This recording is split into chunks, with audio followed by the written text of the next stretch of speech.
District of Conservation is sponsored by CFACT. To learn more about our sponsor, head over to cfact.org. Thank you so much for listening.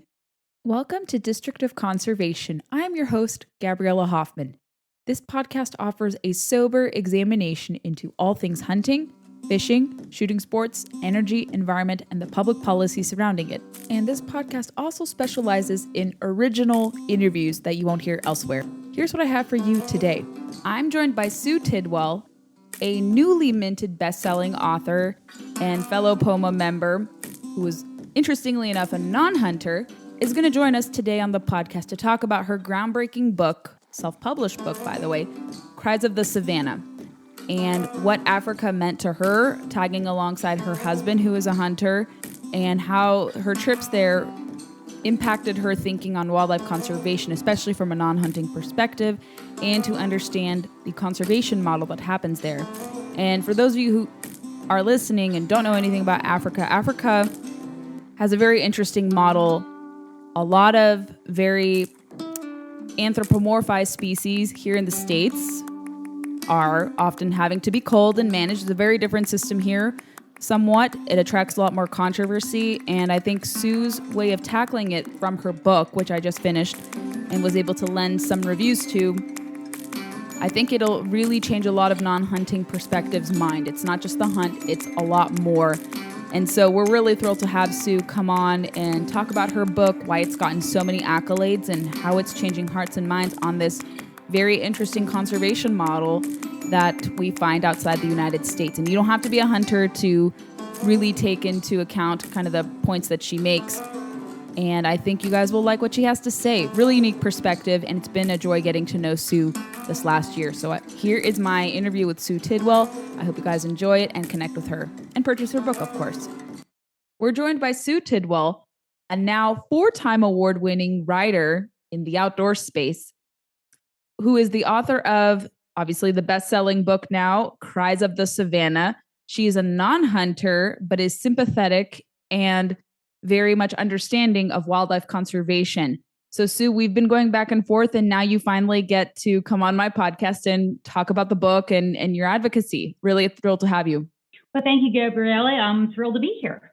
Could you give my listeners a little bit on your background and what propelled you to write the book, especially as a non-hunter? Sure. I did grow up in a hunting family and a bunch of deer hunters in Western Pennsylvania. So I understood hunting and understood its conservation benefits in a general sense from America's standpoint. But I ended up marrying a hunter. But when my husband wanted to go to Africa, it just hit me in an entirely different way.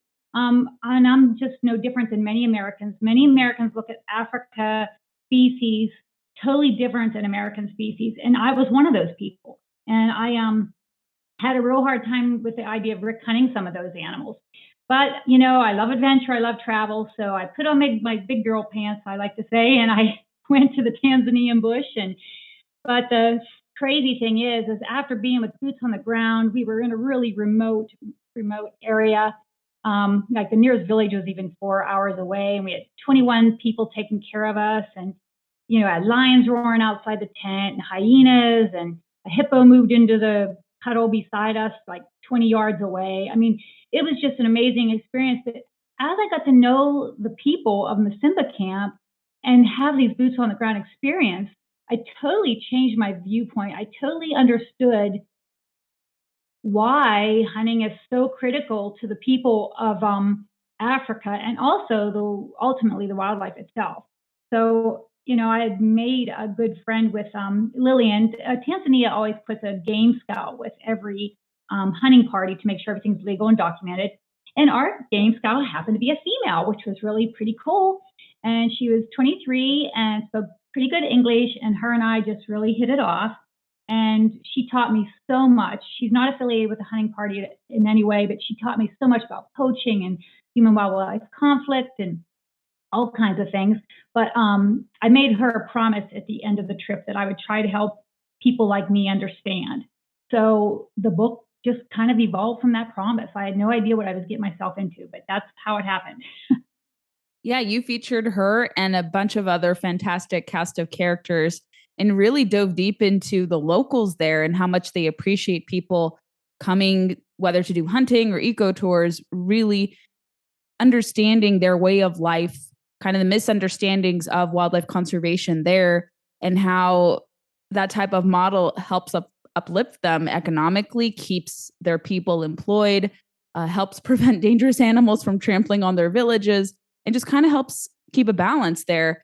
And I have personally, even as a hunter, I have no desire to hunt any of the big five. It's just not my cup of tea. I similarly understand the management, but you dive deep into explaining that even though you're not a hunter and even though your husband was trying to pursue some very, very beautiful species that are often anthropomorphized, given and assigned animal qualities, largely Disney-like qualities there. And so what was it like juggling with that? You mean like the emotional part of it? Yeah. Like Yeah, how do you reconcile, obviously, the difficulty of these beloved animals having to be harvested? well, I don't want to say it ever really gets easier. I mean, I'm no different than any hunter. Most hunters, they feel all kinds of remote emotions when an animal's harvested. They feel excitement, remorse, guilt, sorrow. I mean, there's just this whole host of emotions. And so I still go through that every time. But the thing that gets me is I feel so strongly now that the sacrifice of a few males, well managed males at the end of their lifetime, I feel that it is ultimately so much better for the species as a whole and for habitat protection that I accept it. You know what I mean? Does that make sense? Yeah. So, I mean, it's not that I still don't get teary eyed, and some animals just hit you tougher than others, depending on the situations. But I can reconcile my feelings with the fact that I know ultimately it's for the better good. Yeah, and that's a point you communicate throughout the book about how you can reconcile your feelings with knowing that when that management system is placed, you're only taking what they're encouraging hunters rather to take is a small number. And it's not an easy thing to procure. The licenses are very expensive. I think people don't understand that. It's also not easy to hunt them, from my understanding, having talked to people who've gone to Africa as well. So it's not like hunters are coming in, they're just wiping out every species imaginable in their path. They are very selective on what animal to take. You mentioned how your husband was very selective, even declining to take certain species, iconic African species, because it was not the right ethical shot. And so I think other non-hunters maybe could see through your lens that that's the reality. It's not you're going in and you're taking away Simba or you're getting rid of elephants for no reason. It's so funny. Americans have this misconception. I watch too many National Geographics, so you see the lions getting a zebra and the tourist bus go by and all the animals just standing there as you're going by and taking pictures. And that's what we visualize. But hunting areas are not like that at all. I mean, like I have most of my pictures of animals are actually the butts disappearing into the brush because they don't stand around. It's hard. It's a hard hunt. It's nothing like I imagined.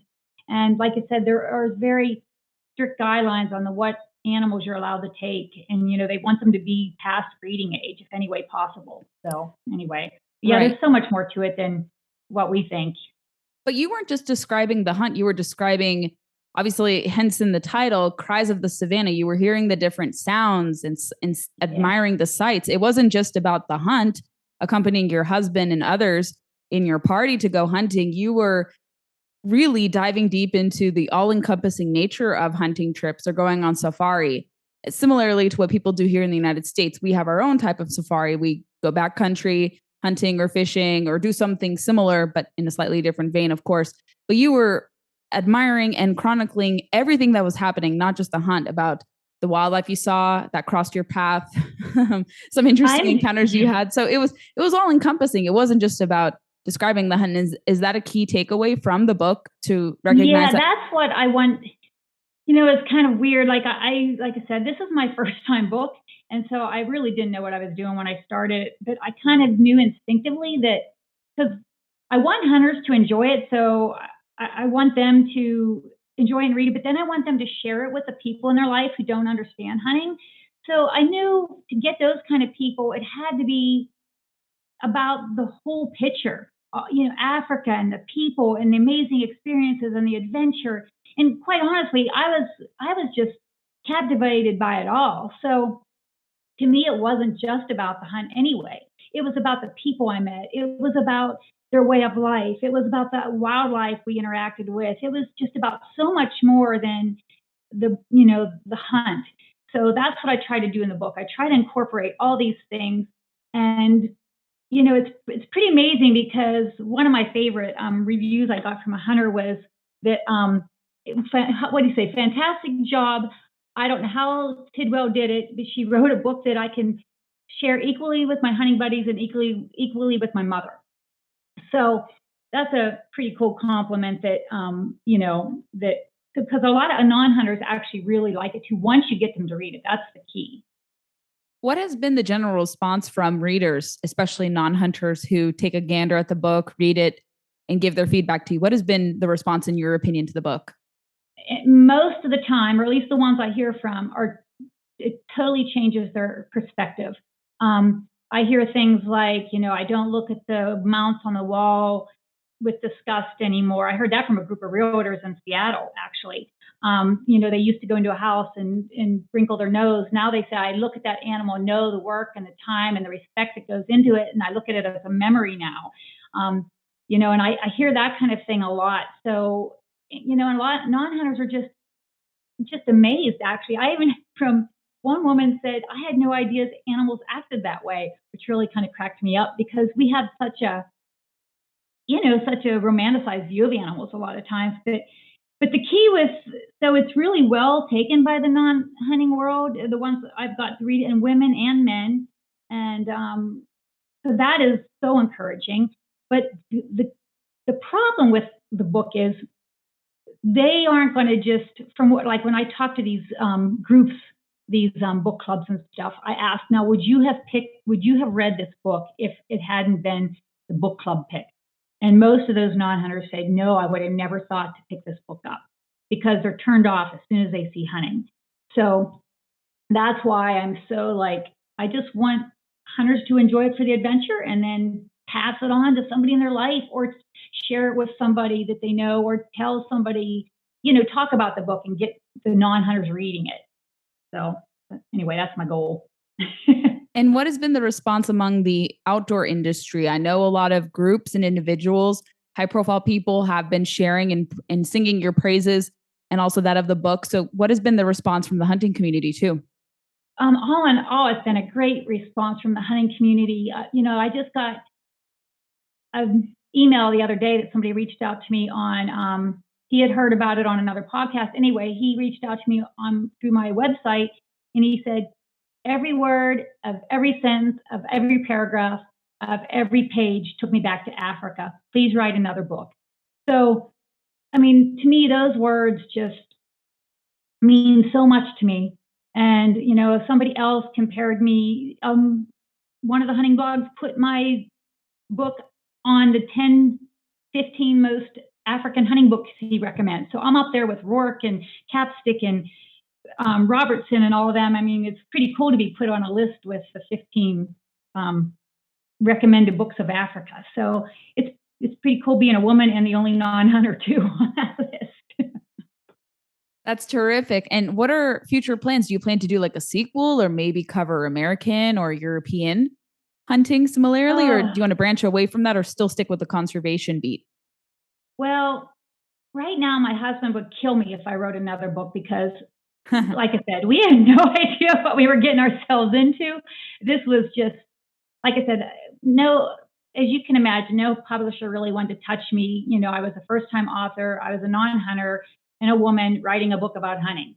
So you can see why people weren't real, jumping up and down to take me on. But luckily, I figured it all out and I did the self-publishing route and I just did lots of research and I got her done and it's being well received. But if I can get past this first year, I would probably write again about Africa because I am just, I'm just in love with Africa. It just grabs your heart and it doesn't let go. And there's just so much to be said. It wouldn't be as, I would do the same type thing, probably just weave a little conservation in amongst the adventure. But I've been to, because we were supposed to go only once. That was supposed to be our once in a lifetime trip, but you can never go to Africa once. I'm just warning everybody. And so we've been to Namibia since, and we've also been to Mozambique. And so everything I have learned since just really concretes everything I learned the first time. I mean, it's just amazing. So if there's going to be another book, I'm sure it'll be about Africa. That's great.